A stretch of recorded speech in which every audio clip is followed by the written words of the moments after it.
మీ business ఏదైనా మీ ఊర్లో promotion చేయాలంటే అది సుమన్ టీవీతోనే సాధ్యం. ఇప్పుడే సంప్రదించండి. మీడియా మిత్రులకు నమస్కారం. దేశవ్యాప్తంగా జరిగిన 18వ పార్లమెంట్ ఎన్నికల సందర్భంగా జాతీయ స్థాయిలో అదేవిధంగా తెలంగాణ రాష్ట్రంలో జరిగిన ఎన్నికలు, వచ్చిన ఫలితాలు, వాటి మీద ప్రజలు ఇచ్చిన తీర్పుకు సంబంధించి మీడియా మిత్రులతో చర్చించి కాంగ్రెస్ పార్టీ భవిష్యత్ ప్రణాళికను సిద్ధం చేసుకోవాలని ఆలోచన చేస్తున్నాం. ఈరోజు అందుబాటులో ఉన్న మా మంత్రివర్గ సహచరులు, శాసన సభ్యులు, నూతనంగా ఎన్నికైన పార్లమెంటు సభ్యులతో వచ్చిన ఫలితాలలో కాంగ్రెస్ పార్టీకి సంతోషకరమైన ఫలితాలు వచ్చినాయి. వాళ్ళందరితో కలిసి ఈ సంతోషాన్ని పంచుకోవడం జరిగింది. దేశవ్యాప్తంగా జరిగిన ఎన్నికల విషయంలో నాడు రాహుల్ గాంధీ గారు కన్యాకుమారి నుంచి కశ్మీర్ వరకు 150 రోజులు 4000 కిలోమీటర్లు సుదీర్ఘమైన పాదయాత్ర, ఆ తర్వాత మణిపూర్ నుంచి ముంబై వరకు వారి పర్యటనలు దేశవ్యాప్తంగా ప్రజాస్వామిక వాదులందరినీ ఏకం చేసి ముఖ్యంగా దళితులు, గిరిజనులు, మైనారిటీలు, మహిళలు, విద్యార్థులు, నిరుద్యోగ యువకులు, ప్రజాస్వామిక వాదులందరినీ కూడా సమన్వయం చేసి నరేంద్ర మోడీ, భారతీయ జనతా పార్టీ నేతృత్వంలో నడుస్తున్న ఎన్డీఏ ప్రభుత్వం ప్రజా వ్యతిరేక నిర్ణయాలను, పరిపాలన వైఫల్యాలను దేశ స్థాయిలో ప్రచారం కల్పించి ఎన్డీఏ కూటమికి ప్రత్యామ్నాయంగా ఇండియా కూటమిని ఏర్పాటు చేసి వీలైనంత మేరకు సహకరించిన వాళ్ళందరినీ సహకారం తీసుకొని సమన్వయం చేసుకొని ఏఐసిసి అధ్యక్షుడు మల్లికార్జున్ ఖర్గే గారు, శ్రీమతి సోనియా గాంధీ గారు, రాహుల్ గాంధీ గారి యొక్క పాదయాత్ర సృష్టించిన ప్రభావాన్ని ప్రజలకు చేరవేయడం ద్వారా ఎన్నికలను నిర్వహించడం జరిగింది. ఈ ఎన్నికలలో మొదటగా తెలంగాణ రాష్ట్రంలో జరిగిన ఎన్నికలను మనం చర్చించుకొని ఆ తర్వాత జాతీయ స్థాయి ఎన్నికల మీద మనం విశ్లేషణ చేసుకుందాం. 2023 డిసెంబర్ 3 నాడు వచ్చిన ఫలితాలలో 64 శాసనసభ నియోజకవర్గాలలో కాంగ్రెస్ పార్టీని గెలిపించి ఒక్క శాసనసభలో సిపిఐని మా ఎన్నికల పొత్తులో భాగంగా కొత్తగూడెంలో గెలిపేయడం జరిగింది. తెలంగాణ రాష్ట్రంలో 65 శాసనసభ నియోజకవర్గాలలో 39.5% ఓట్లను వేయడం ద్వారా కాంగ్రెస్ ప్రభుత్వాన్ని, ప్రజాపాలనకు తెలంగాణ ప్రజలు ఆమోదం ఇచ్చిండ్రు. ఆ తర్వాత 100 రోజులలో 5 గ్యారెంటీలను అమలు చేసి భవిష్యత్ కార్యాచరణను ప్రజలకు వివరించి ఈ పార్లమెంట్ ఎన్నికల బరిలో మేము దిగడం జరిగింది. ఆనాడు ఎన్నికల బరిలో దిగినప్పుడే విస్పష్టంగా పత్రికా సమావేశాన్ని ఏర్పాటు చేసి బహిరంగ సభలలో కూడా ప్రజలకు మేము చెప్పడం జరిగింది. ఈ ఎన్నికలు నేను, నా మంత్రివర్గము 100 రోజులు అందించిన పరిపాలనకు రెఫరెండము. మేము ఇచ్చిన గ్యారెంటీలను, మేము చేస్తున్న పరిపాలనను ప్రజల ముందు పెట్టి మేము ఓట్లు అడుగుతున్నాము. మా పరిపాలన మీకు నచ్చితే, మా పరిపాలన ఇంకా కొంత బలాన్ని చేకూర్చడం ద్వారా ఇంకా ప్రజలకు ఉపయోగపడే విధంగా పరిపాలన అందించడానికి మీరు తీర్పు ఇవ్వండి అని చెప్పి విస్పష్టంగా ప్రజలకు మేము వివరించడం జరిగింది. చాలామంది మీడియా మిత్రులు, సహచర ప్రజాప్రతినిధులు మనం రెఫరెండం అనకపోతే బాగుండునేమో, ఒకవేళ తీర్పు మనకు వ్యతిరేకంగా వస్తే ఆ తర్వాత సమస్య అవుతుందని కూడా చాలామంది సూచన చేసింది.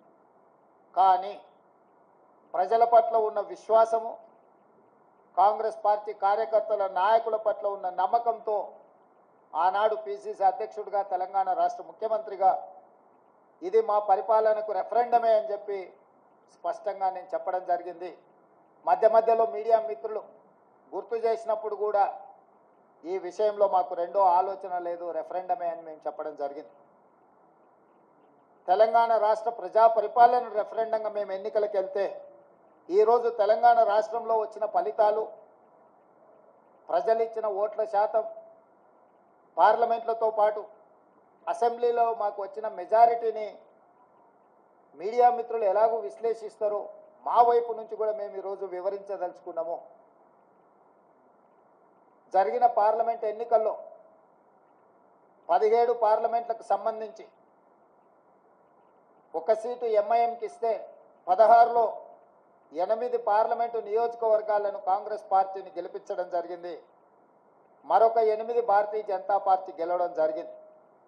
మా 8 పార్లమెంటు నియోజకవర్గాల ఫలితాలు దాదాపుగా 41% ఓట్లు కాంగ్రెస్ పార్టీకి రావడం జరిగింది. 2023 డిసెంబర్ 3 నాడు వచ్చిన ఫలితాలలో కాంగ్రెస్ పార్టీకి వచ్చిన ఓట్ల శాతము 39.5%.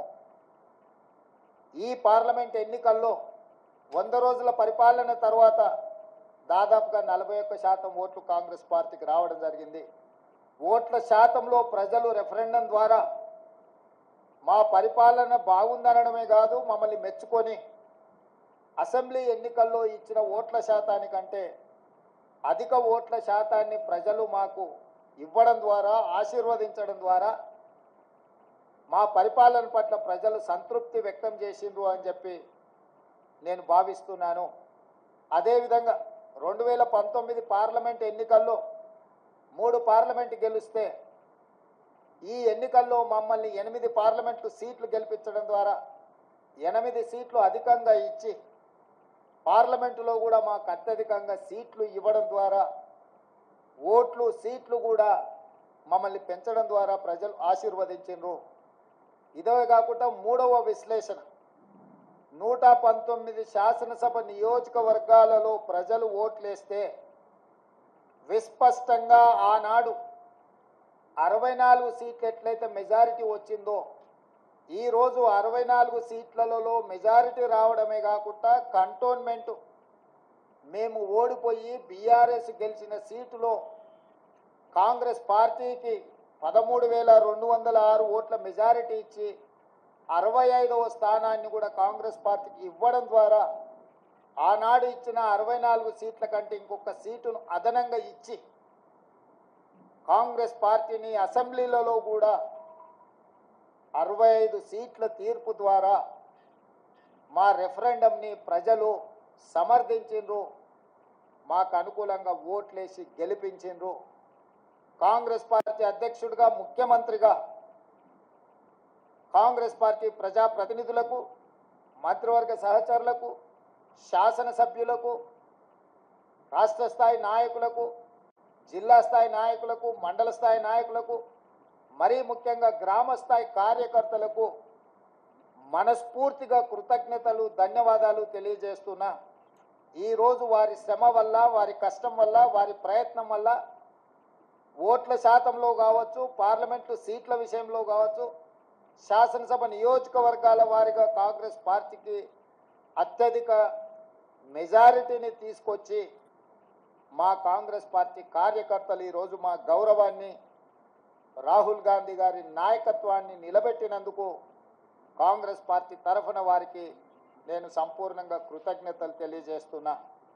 ఇక రెండవది, 8 పార్లమెంట్ సీట్లు గెలిచిన భారతీయ జనతా పార్టీ 2019లో 4 పార్లమెంట్లు గెలిస్తే ఈరోజు 8 పార్లమెంట్లు సీట్లు గెలవడం జరిగింది. వాళ్ళు కూడా వాళ్ళ సీట్లను పెంచుకున్నారు.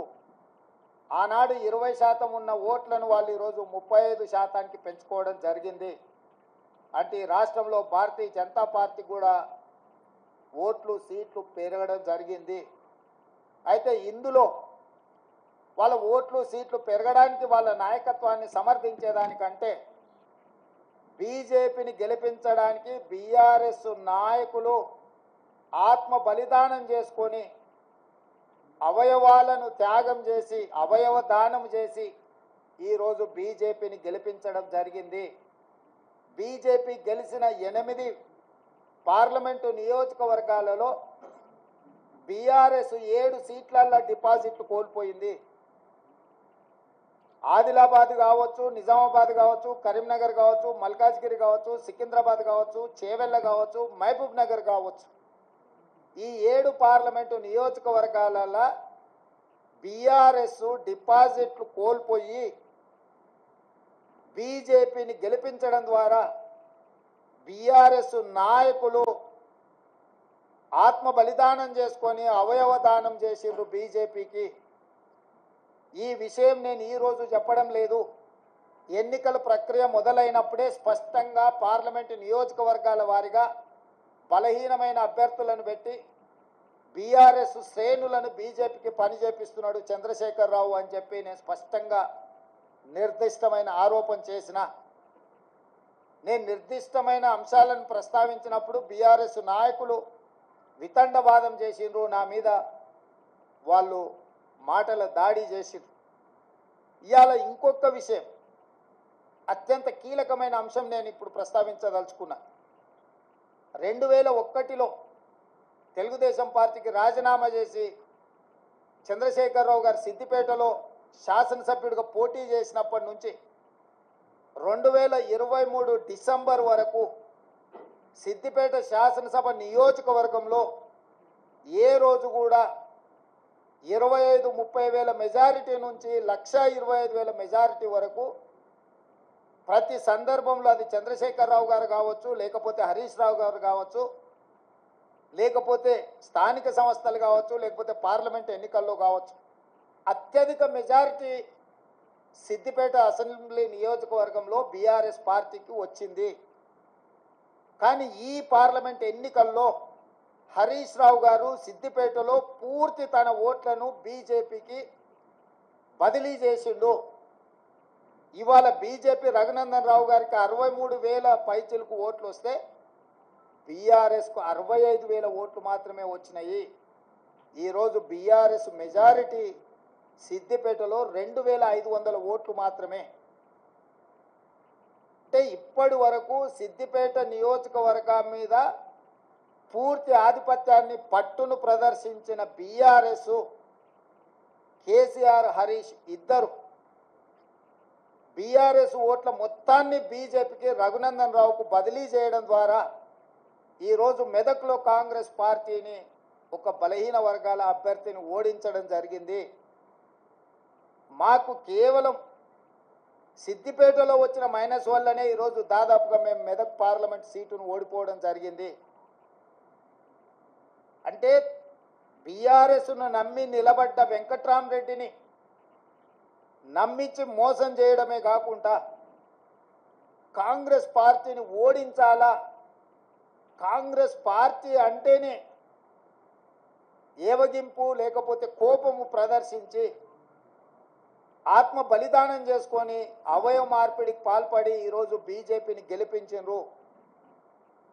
7 పార్లమెంట్లలో ఆనాడు 37.5% ఓట్లు తెచ్చుకున్న బీఆర్ఎస్ ఈరోజు 16.5% ఓట్లకు పడిపోయింది రాష్ట్ర వ్యాప్తంగా. అంటే దాదాపుగా 22% ఓట్లు బీఆర్ఎస్ ఓట్లు బీజేపీకి బదిలీ చేసిండ్రు. 2023 శాసనసభ ఎన్నికలలో బీజేపీకి 13% ఓట్లు వచ్చినాయి. ఈ పార్లమెంట్ ఎన్నికల్లో 35.5% ఓట్లు వచ్చినాయి. సరిగ్గా బీజేపీ ఓట్లు 22.5% పెరిగితే బీఆర్ఎస్ ఓట్లు 37.5% నుంచి 16.5%కి పడిపోయినాయి అని అంటే సరిగ్గా 21%, 22% ఓట్లు బీఆర్ఎస్ వాళ్ళు బీజేపీకి బదిలీ చేసిండ్రు. తద్వారా 8 పార్లమెంటులల్లా బీజేపీ గెలిచింది. 8 పార్లమెంట్లల్లా బీఆర్ఎస్ డిపాజిట్లు గల్లంతైనాయి. ఒక్క మెదకులో ఓడిపోయిన దాంట్లో మాత్రమే వాళ్ళకి డిపాజిట్ వచ్చింది. బీజేపీ గెలిచిన 8 సీట్లల్లా 7 సీట్లు బీఆర్ఎస్ తన ఉనికిని, తన డిపాజిట్లను కోల్పోవడం ద్వారా బీజేపీని గెలిపించింది. ఈరోజు పోతూ పోతూ చస్తూ ఇవాళ బీజేపీని గెలిపించే ప్రయత్నం ఈ రాష్ట్రంలో బీఆర్ఎస్ చేసింది. చంద్రశేఖరరావు, హరీష్, కేటీఆర్ చేసిండ్రు. మొన్న జరిగిన శాసనసభ ఎన్నికల్లో 39 ఎమ్మెల్యే స్థానాలలో బీఆర్ఎస్ గెలవడం జరిగింది. ఈ ఎన్నికల్లో 119లో కేవలం 3 సీట్లలోనే మెజారిటీ వచ్చింది బీఆర్ఎస్. అది సిరిసిల్ల, సిద్దిపేట, గజ్వేల్.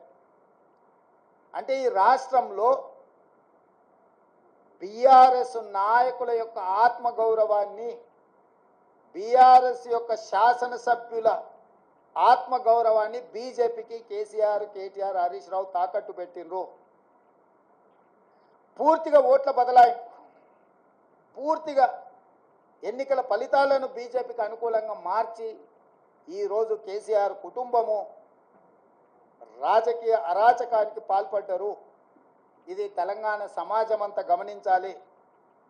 ప్రజాస్వామికవాదులు, సెక్యులర్ ఫోర్సెస్ అందరూ కూడా ఈరోజు ఈ అంశాన్ని గమనించాలి అని చెప్పి కాంగ్రెస్ పార్టీ కోరుతున్నది. ఈ రకంగా ఈ తెలంగాణ రాష్ట్రంలో తనంతల తానే అంతర్ధానం అయిపోయి ఈరోజు బీజేపీని గెలిపించడానికి చంద్రశేఖరరావు గారు ఒక దురాగతానికి పూనుకున్నాడు అని అంటే ఈరోజు మనం అర్థం చేసుకోవాలి. కేటీఆర్ గారు నిన్న అంటున్నారు ఫినెక్స్ లాగా మనం ఇప్పుడు బూడిదైన నాయన మళ్ళీ పుట్టేది ఏం లేదు, ఇక బూడిదే మీకు మిగిలింది. ఆ బూడిద తీసుకెళ్ళి మీ బావకు మీ నాయనకి ఇద్దరికి బుయ్యి ముఖానికి సరిపోతుంది, గాడికి మీ కథ సుఖాంతం అయిపోతుంది. చరిత్రలో ఆ పార్టీ పుట్టినప్పటి నుంచి ఈ రోజు వరకు పార్లమెంటులో ప్రాతినిధ్యం లేకుండా ఉన్నది ఇది మొదటిసారి. ఇంత అచేతనావస్థలో, ఇంత దుర్భరమైన పరిస్థితి బీఆర్ఎస్కు దాపురించిందంటే చంద్రశేఖరరావు గారి నాయకత్వము, కేసీఆర్ కుటుంబాన్ని ఏ రకంగా తెలంగాణ సమాజం గమనిస్తుందో వాళ్ళిద్దరు ఆలోచన చెయ్యాలి. అందుకే ఈ 6 నెలల్లో మా పార్టీ మీద, మా ప్రభుత్వం మీద, మా నాయకత్వం మీద, మా నాయకుల మీద, ఢిల్లీలో ఉండే అధిష్టానం మీద వాళ్ళు ఎన్నో రకాల ఆరోపణలు చేసిండ్రు. ఈ ఆరోపణల నేపథ్యంలో బీఆర్ఎస్కు ఒక గుండు సున్నా ఇచ్చారు తెలంగాణ ప్రజలు. ఇప్పటికైనా చంద్రశేఖరరావు గారు, హరీష్ రావు గారు, తారక రామారావు గారు ఆలోచన చేయాలి. ప్రజలు ఎన్నుకున్న ప్రభుత్వాన్ని 100 రోజులు పూర్తి కాకముందే కోట్లాది శాపనార్థాలు పెట్టడం ద్వారా ఈ ప్రభుత్వాన్ని అస్థిరపరచాలన్న ఆలోచనతో, ఈ ప్రభుత్వాన్ని పడగొట్టాలన్న కుట్రలతో వ్యవహరిస్తే ప్రజలు పూర్తిగా బీఆర్ఎస్ను తిరస్కరించడం జరిగింది. ఇప్పటికైనా ప్రధాన ప్రతిపక్ష నాయకుడిగా రాష్ట్ర అవతరణ దినోత్సవాలలో కూడా పాల్గొనకుండా ఏవో చిల్లర మల్లర కారణాలు చూపించడం ద్వారా మీరు ప్రజాస్వామిక వ్యవస్థనే అవమానించే విధంగా వ్యవహరించిన తీరు ప్రజలు గమనిస్తున్నారు. అందుకే బీఆర్ఎస్ నాయకులకు, కేసీఆర్ కుటుంబానికి నేను సూచన చేస్తున్నా, మీ వ్యవహార శైలిని మార్చుకోండి. ప్రతిపక్షంగా సహేతుకమైన సలహాలు, సూచనలు ఇవ్వండి. ప్రజల సమస్యలను పరిష్కరించడానికి సహకరించండి. మీ కుటుంబ స్వార్థం కోసమో, మీ పార్టీ మనుగడ కోసమో, లేకపోతే మీరు అక్రమంగా సంపాదించుకున్న ఆస్తులను కాపాడుకోవడానికో మీరు చేస్తున్న ప్రయత్నాలు ప్రజలు గమనిస్తున్నారు.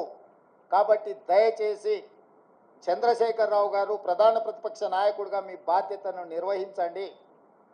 హరీష్ రావు గారు, మీరు ఆత్మహత్య చేసుకోవడం ద్వారా కాంగ్రెస్ పార్టీని ఓడించినామని మీరు అనుకుంటున్నారేమో.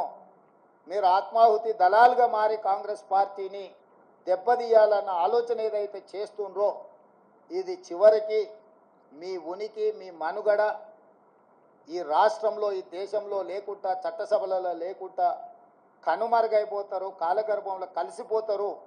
ఇట్లాంటి కుట్రలను, కుతంత్రాలను తెలంగాణ సమాజం గమనిస్తుంది. గమనించవలసిందిగా నేను కోరుకుంటున్నాను తెలంగాణ రాజకీయాలలో. అదేవిధంగా కేంద్ర రాజకీయాల దగ్గరికి వస్తేనే కేంద్రంలో 2014లో Bharatiya Janata party election manifesto మీద 10 మంది నాయకుల ఫోటోలు పెట్టి ఓట్లు అడిగింది. 2019లో 3-4 నాయకుల ఫోటోలు పెట్టి ఓట్లు అడిగిండ్రు.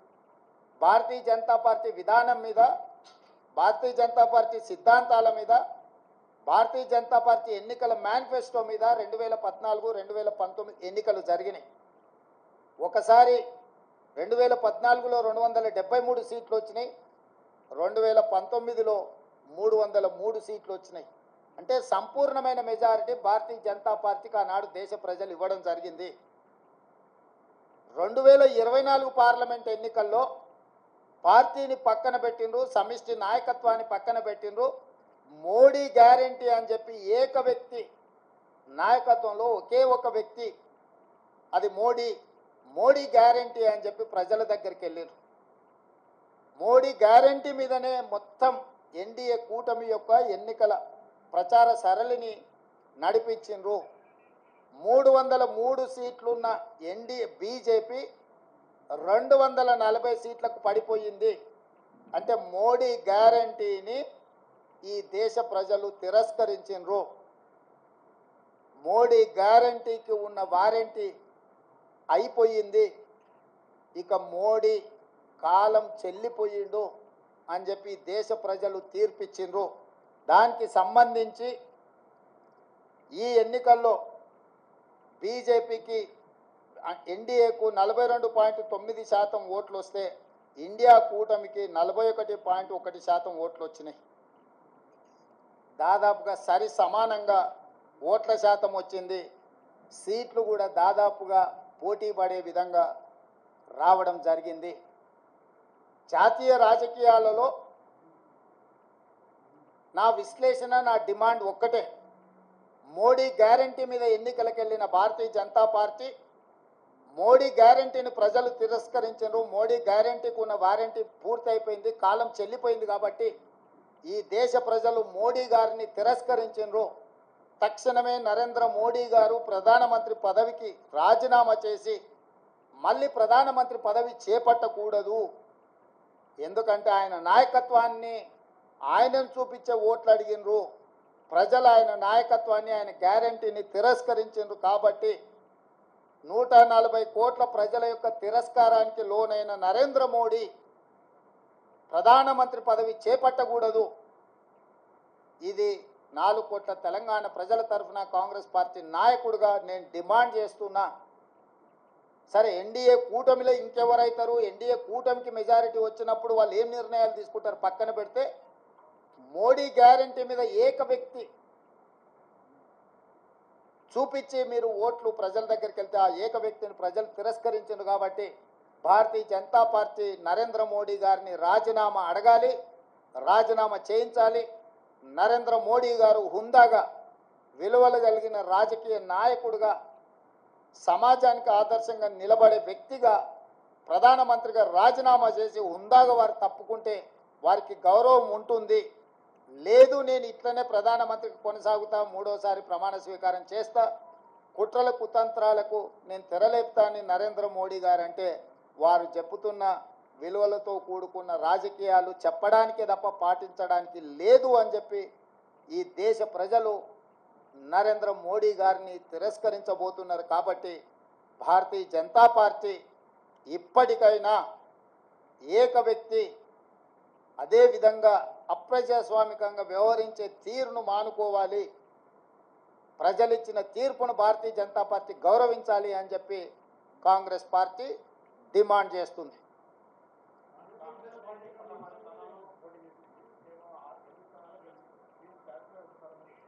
కాంగ్రెస్ పార్టీ 17 స్థానాలలో పోటీ చేసింది, 16 కాదు. 17 ఇట్లలో 8 సీట్లలో గెలిచినాము. ఫలితాలు అనుకూలంగా అనుకున్న దానికంటే ఎక్కువనే వచ్చినాయి. కానీ మేము ఎంతైతే కావాలనుకుంటున్నామో, మా అభిమానులు ఎంతైతే ఫలితాలు మాకు అనుకూలంగా ఉండాలనుకున్నారో ఆ స్థాయిలో లేవు. కాబట్టి ఇప్పటి వరకు 18 గంటలే పనిచేసినాం. ఇంకా ఒక 2 గంటలు అదనంగా పనిచేసి ప్రజల్ని మెప్పించడానికి, ప్రజాపాలన అందించడానికి మేము ప్రయత్నం చేస్తాం. మల్కాజ్గిరిలో సిట్టింగ్ స్థానము ఓడిపోయినాము. అదేవిధంగా అదే మల్కాజ్గిరిలో ఉన్న కంటోన్మెంట్ శాసనసభను ఈరోజు లేని సీటును మేము గెలుచుకోవడం జరిగింది. ఇవన్నీ కూడా ప్రజా తీర్పులో భాగము. ప్రజలు ఏ తీర్పు ఇచ్చినా శిరస వహించవలసిన బాధ్యత మా మీద ఉన్నది. అవును, ఓడిపోయినా. నిజమే కదా, నిజమే కదా. అవును, ముఖ్యమంత్రి రాష్ట్రానికి, జిల్లాకు కాదు. పిసిసి అధ్యక్షుడు కూడా రాష్ట్రంలో ఏ సీటు గెలిచినా ఏ సీటు ఓడినా అది నాదే బాధ్యత. ఈ పిసిసి అధ్యక్షుడిగా రాష్ట్ర ముఖ్యమంత్రిగా రాష్ట్రం నలుమూలలో వచ్చే ఏ ఫలితాలైనా నేనే తీసుకోవాలి. ఈ విషయాన్ని మీరు హుజూరాబాద్ ఎన్నికలప్పుడు గుర్తు చేసిరు, హుజూర్ నగర్ ఎన్నికలప్పుడు గుర్తు చేసిండ్రు, నాగార్జున సాగర్ ఎన్నికలప్పుడు గుర్తు చేసిండ్రు, మునుగోడు ఎన్నికలప్పుడు కూడా గుర్తు చేసిండ్రు. ఇప్పుడు కూడా గెలుపు ఓటములు అన్నిటికీ నేనే బాధ్యుణ్ణి. ఇందులో ఓటమి ఒకరి ఖాతాలో రాసి గెలుపులు నా ఖాతాలో రాసుకునే తత్వం కానీ ఆలోచన కానీ నాకు లేదు. కాబట్టి ఇచ్చిన ఫలితాలు వచ్చిన ఫలితాలు ఉగాది పచ్చడి లాంటివి. కొంత తీయగా ఉన్నది, కొంత చేదుగా ఉంది, కొంత పుల్లగా ఉంది. కాకపోతే ఓవరాల్గా పచ్చడి అనేది మంచిది. ఇప్పుడు వచ్చిన ఫలితాలను పిసిసి అధ్యక్షుడిగా రాష్ట్ర ముఖ్యమంత్రిగా ఉగాది పచ్చడి లాగా నేను స్వీకరించదలుచుకున్నా. మీరే అంటారు కదనే పరిపాలన వదిలేసి ఇతర రాష్ట్రాలు తిరగబోతున్నాడని. వెళ్తే మీకు ఒక బాధ, ఉంటే ఇంకొక బాధ. కాబట్టి నేను రాష్ట్రానికి పరిమితమైన నాయకుడిని. నేను పిసిసి అధ్యక్షుడిని, నేను ముఖ్యమంత్రిని. ఎన్నికల అధ్యక్షుడిగా ఎన్నికలు ఇక్కడనే నిర్వహించిన, ముఖ్యమంత్రిగా నేను ఇక్కడనే ఉండి పరిపాలనను గాడిలో పెట్టే ప్రయత్నం చేసిన. వర్షానికి తడిచిపోయిన ఒడ్లు కొనుగోలు కావచ్చు, లేకపోతే మొలకెత్తిన ఒడ్లను కొనుగోలు విషయంలో కావచ్చు, విత్తనాల విషయంలో కావచ్చు, విద్యుత్ విషయంలో కావచ్చు, అకాల వర్షాలను ఎదుర్కోవడం విషయంలో కావచ్చు, రైతు రుణమాఫీకి సంబంధించిన అంశాలను సమీక్షించడంలో కావచ్చు, రాష్ట్ర ప్రజల యొక్క సమస్యలు పరిష్కరించడమే నా మొదటి ప్రాధాన్యత. నా బాధ్యత రాష్ట్రానికి పరిమితం. రాష్ట్రంలో ఉండే సమస్యలు పరిష్కరించడం, రాష్ట్రంలో ఒక మంచి పరిపాలన అందించడమే నా బాధ్యత అనుకొని ఇక్కడికే పరిమితమైన. అవును, నా సొంత గ్రామం వచ్చేసి అచ్చంపేట, నల్లమల్ల అడవి, మీకు అందరికీ తెలుసు. కానీ నేను ముందే చెప్తున్నా మొదటి నుంచే, మా గ్రామంలో మొత్తం ఆ పార్లమెంట్లో ఉన్న దాంట్లో ఒక బూత్లో హైయెస్ట్ మెజార్టీ మా సొంత గ్రామంలో వచ్చింది. మల్లురవి గారు ఎంత మెజారిటీ మా గ్రామంలో 1100 ఓట్లు వచ్చినాయంట. సో నేనేమంటున్నానంటే నా గ్రామము నా ఊరు కాదు, కరెక్ట్. అందుకే సిట్టింగ్ ఎంపీ సీటున డిపాజిట్ కోల్పోయి టీఆర్ఎస్ ఓట్లు బదిలీ చేసింది. నేను చెప్పింది కుట్ర అదే. ఆ కుట్ర ఆ రోజు చెప్పినప్పుడు మీరు రేవంత్ రెడ్డి ఏదో బాధపడుతున్నాడు, రేవంత్ రెడ్డి ఏదో ముందే ఓటమిని అంగీకరించి మాట్లాడుతున్నాడని మీరే విశ్లేషణలు చెప్పారు లైవ్లల్లా. ఇప్పుడు నిజాం తేలింది కదా, మహబూబ్నగర్లో డిపాజిట్ పోయింది, చేవెళ్ళలో డిపాజిట్ పోయింది, సికింద్రాబాద్లో డిపాజిట్ పోయింది, మల్కాజ్గిరిలో డిపాజిట్ పోయింది, కరీంనగర్లో డిపాజిట్ పోయింది, నిజామాబాద్లో డిపాజిట్ పోయింది, ఆదిలాబాద్లో డిపాజిట్ పోయింది బీఆర్ఎస్ నాయకులకు. నేను చెప్పింది అదే కదా. వీళ్ళు పూర్తిగా ఓట్లు బదిలీ చేసి బీజేపీని గెలిపించడానికి బీఆర్ఎస్ కార్యకర్తల ఆత్మగౌరవాన్ని, నాయకులను బలిస్తున్నాడు అని చెప్పిన. ఇప్పుడు కూడా నేను విజ్ఞప్తి చేస్తున్న బీఆర్ఎస్ ఎమ్మెల్యేలకు, at the cost of your position, KCR బేరసారాలు చేసుకుంటున్నాడు బీజేపీ తోటి. ఇప్పటికైనా మీరు ఆలోచన చేసి,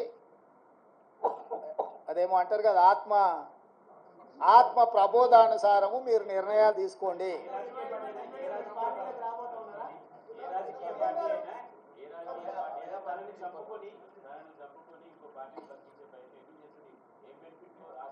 ఇక అది కేసీఆరే చెప్పాలి, నువ్వు అడగాలి. కేసీఆర్ అవయవదానం చేసిండు బీజేపీకి. ఆయన ఆత్మహత్య చేసుకోవడం ద్వారా ఆయన కిడ్నీలు, ఆయన కండ్లు ఇవన్నీ మోడీకి బదిలీ చేసిండు. ఆ బెనిఫిట్ ఏందో, బెయిలా లేకపోతే ఇంకేదన్నా అక్రమ సంపాదన అనేది మీరు విశ్లేషించాలి. మీరు ఎందుకు అన్నీ నేనే చెప్తే మీరెందుకు? రఘు చెప్పండి. డెఫినెట్గా ఆ దిశగా కేసీఆర్ నిరంతరం ప్రయత్నం చేస్తుంటూనే ఉంటాడు. కేసీఆర్ ఉన్నంత కాలము కుట్రలు కుతంత్రాలు ఉండనే ఉంటాయి. ఎప్పటికప్పుడు తెలంగాణ ప్రజలు అప్రమత్తంగా ఉండాల్సిన అవసరం ఉంది. కేసీఆర్ రాజకీయ జూదగాడు. జూదం అనేది కేసీఆర్ మానడు. సర్వం ఒడ్డైనా జూదమే ఆడతాడు కేసీఆర్. రాజకీయ జూదగాడైన కేసీఆర్ తెలంగాణ రాష్ట్ర రాజకీయ ముఖ చిత్రంలో ఉన్నంతకాలం ఈ కుట్రలు కుతంత్రాలు కొనసాగుతూనే ఉంటాయి.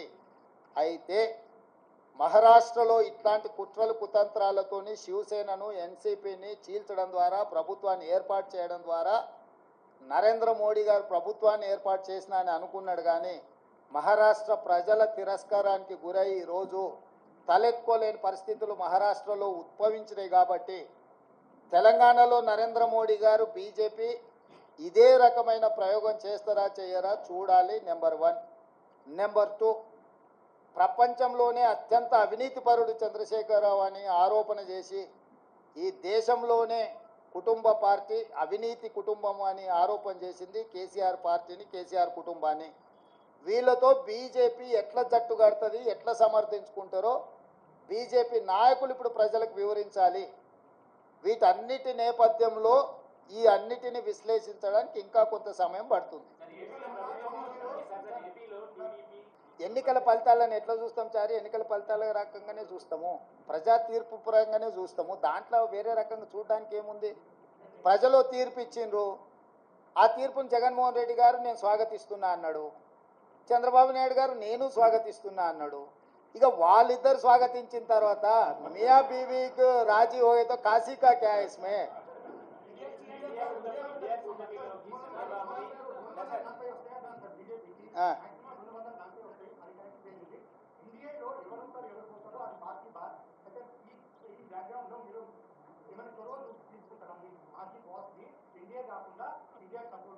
నీ సూచన ఏంది రాహుల్? ఏం చేస్తే బాగుంటుంది? నీ సూచన ఏందంటూ అదే ఒకవేళ నీ సూచన మా అందరి నాయకుల ముందు పెడతా, వాళ్ళందరూ కూడా రాహుల్ సూచన బాగుందంటే ఆ విధంగానే ముందుకు పోయి ఆ రాహుల్తో మాట్లాడదాం. ఏ ప్రభుత్వమైనా ఏర్పడినప్పుడు ఆహ్వానించినప్పుడు పార్టీలో చర్చించి నిర్ణయం తీసుకుంటాం. వ్యక్తిగా నేను నిర్ణయాలు తీసుకోవడానికి ఉండదు. పార్టీ సూచనల మేరకే నేను వ్యవహరించాల్సి ఉంటుంది. ఇది సిద్ధాంతపరంగా రాజకీయ పరంగా పార్టీ తీసుకోవాల్సిన నిర్ణయము. ఏ ప్రభుత్వం ఏర్పడ్డా స్నేహపూర్వకమైన వాతావరణంలో సమస్యలు పరిష్కరించుకుంటామని నేను ముందే చెప్పిన. ఈరోజు కూడా నేను ఆ మాటకు ఉన్నా. ఆంధ్రప్రదేశ్లో ఏ ప్రభుత్వం ఏర్పడ్డా ఆ ప్రభుత్వంతో సంప్రదింపులు చేపట్టి రాష్ట్ర సమస్యల్ని శాశ్వతంగా పరిష్కరించుకుంటాము. ఉమ్మడి క్యాపిటల్ చట్టపరంగానే సమస్య పరిష్కారం అయిపోయింది. హైదరాబాద్ నగరం ఇప్పుడు తెలంగాణకు రాజధాని అంటే ఒక కీలకమైన సమస్య ఆల్రెడీ చట్టపరంగా పరిష్కారం అయింది. మిగతా ఆస్తుల పంపకాలకు సంబంధించి, నీటి పంపకాలకు సంబంధించి ఉన్న సమస్యల్ని తప్పకుండా కూర్చుంటాం, చర్చించుకుంటాం, పరిష్కరించుకుంటాం. మాకేం బేసిజాలు లేవు. రాష్ట్రం యొక్క అభివృద్ధి, రాష్ట్రం యొక్క అభ్యున్నతి కోసము ఎవరితోనైనా చర్చించడానికి మేము సిద్ధంగా ఉన్నాం, పరిష్కరించుకుంటాం. ఏం ప్రభాకర్?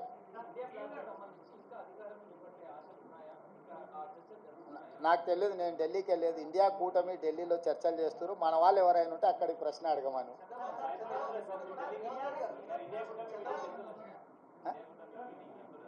ఇండియా కూటమిలో జాతీయ నాయకులు ఆ కూటమిలో ఉన్న వివిధ భాగస్వాములనే ఇప్పటికి పిలిచిండ్రు. ఇంతవరకు అయితే ఆహ్వానం రాలేదు. ఏదైనా ఢిల్లీకి సూచన చేస్తే మీరు తప్పకుండా వెళ్తారు. క్యాబేసి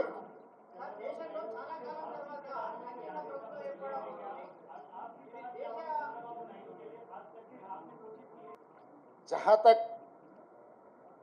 मेरा सुझाव मोदी जी को, मोदी जी का गारंटी की वारंटी खत्म हो चुकी है, इसीलिए मोदी जी तुरंत जिम्मेदारी लेकर इस्तीफा दिए तो प्रधानमंत्री कुर्सी को उनके लिए शोभा है। इसीलिए मैं एक ही मोदी जी से डिमांड करता हूं कि तुरंत आप प्रधानमंत्री कुर्सी को इस्तीफा दे दीजिए, क्योंकि आपके वारंटी की गारंटी खत्म हो चुकी है।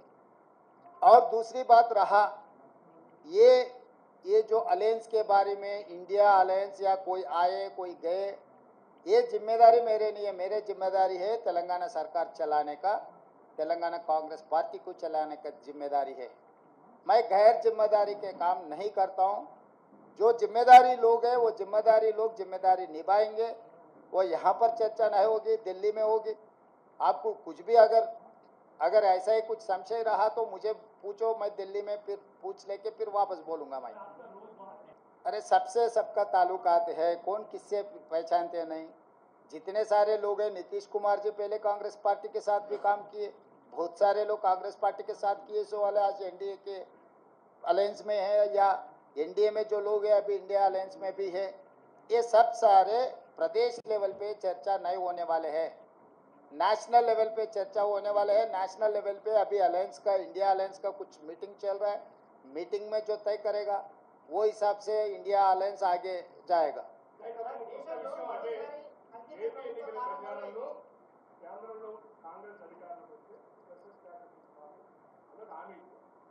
ఇవాళ కేంద్రంలో అధికారం ఎన్డీఏ ఓటమి అటువంటి ఆఫర్ ఏమన్నా చంద్రబాబుకి ఇచ్చి మేము మా దాంట్లో చేరితే మీరు అనుకుంటున్న తెలంగాణ ఆంధ్రప్రదేశ్ ప్రజలకి స్పెషల్ స్టాటస్ ఇస్తాం. నిన్న రాహుల్ గాంధీ గారి పత్రికా సమావేశం చూస్తే మీకు అందరికి స్పష్టత వచ్చి ఉండాలి. ఆంధ్రప్రదేశ్ రాష్ట్రానికి ప్రత్యేక హోదా మా మన్మోహన్ సింగ్ గారు ఇచ్చిండ్రు. మన్మోహన్ సింగ్ గారు ఇచ్చిన మాటకు, పార్లమెంటులో చేసిన చట్టానికి కాంగ్రెస్ పార్టీ కట్టుబడి ఉన్నదని రాహుల్ గాంధీ గారు విస్పష్టంగా ఆంధ్రప్రదేశ్కు హామీ ఇవ్వడం జరిగింది. ఇది చట్టబద్ధతతో కూడుకున్న హామీ, ఎన్నికల హామీ కాదు. అది 2014లోనే రాష్ట్ర పునర్విభజన చట్టంలో నాటి ప్రధానమంత్రి మన్మోహన్ సింగ్ గారు ఆంధ్రప్రదేశ్కు ప్రత్యేక హోదా ఇస్తామని చెప్పడం జరిగింది. నిన్న జరిగిన రాహుల్ గాంధీ గారు, మల్లికార్జున్ ఖర్గే గారు పత్రికా సమావేశంలో రాహుల్ గాంధీ గారు ఈ అంశాన్ని పునరుద్ఘాటించిండ్రు. మేము కట్టుబడి ఉన్నాము అని. ఎవరికైనా ఎలాంటి శశబిషలు, అనుమానాలు అక్కర్లేదు. ఆనాడు పార్లమెంటులో చేసిన చట్టానికి కాంగ్రెస్ పార్టీ కట్టుబడి ఉంది. అంటే డెఫినెట్గా ఈరోజు 42% బీజేపీకి వచ్చి 41% ఇండియా కూటమికి వచ్చిందంటేనే ప్రజల ఆలోచనలో మార్పు వచ్చింది. మరీ ప్రధానంగా వారణాసి, ప్రధానమంత్రి గారు పోటీ చేసిన ఉత్తరప్రదేశ్లో సమాజ్వాదీ పార్టీకి అత్యధిక స్థానాలు వచ్చినాయి. ఈరోజు సమాజ్వాదీ పార్టీ, కాంగ్రెస్ పార్టీ దాదాపుగా 40 పైగా సీట్లను సాధించడం జరిగింది.